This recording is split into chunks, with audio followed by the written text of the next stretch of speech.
মাদারীপুর জেলা প্রশাসক আফসানা বিলকিস মঙ্গলবার কালকিনি উপজেলার বিভিন্ন দপ্তর পরিদর্শন করেন। উপজেলা হলরুমে দপ্তর প্রধানদের সঙ্গে পরিচিত হয়ে কার্যক্রম নিয়ে মতবিনিময় করেন।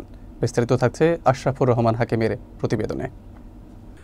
মাদারীপুর জেলা প্রশাসক ও জেলা ম্যাজিস্ট্রেট আফসানা বিলকিস মঙ্গলবার কালকিনি উপজেলার বিভিন্ন দপ্তর পরিদর্শন করেন।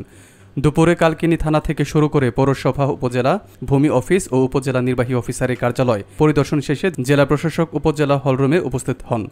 সেখানে তিনি উপজেলা দপ্তর প্রধানদের সঙ্গে পরিচিত হন এবং পরিচালিত কার্যক্রমের বিষয়ে মতবিনিময় সভা করেন। সভায় উপস্থিত ছিলেন উপপরিচালক স্থানীয় সরকার মোহাম্মদ হাবিবুল আলম, অতিরিক্ত জেলা প্রশাসক ফাতিহা আজরিন তন্নি, কালকিনি উপজেলা নির্বাহী কর্মকর্তা ও পৌর প্রশাসক সাইফুল আরিফিন। জেলা প্রশাসক দপ্তরগুলোতে পরিচালিত কার্যক্রমের অগ্রগতি, জনসেবা সম্প্রসারণ ও প্রশাসনিক দক্ষতা বৃদ্ধির উপর গুরুত্ব দেন। এ সময় উপজেলার দুস্থ ও অসহায় পরিবারের মধ্যে শুকনো খাবার বিতরণ করা হয়, যা স্থানীয়দের মধ্যে আনন্দ ও সহমর্মিতা সৃষ্টি করে।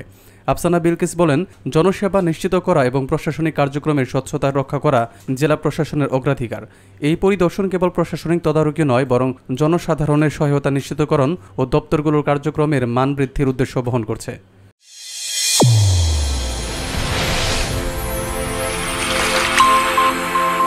চ্যানেল A1 হৃদয়ের স্পন্দন।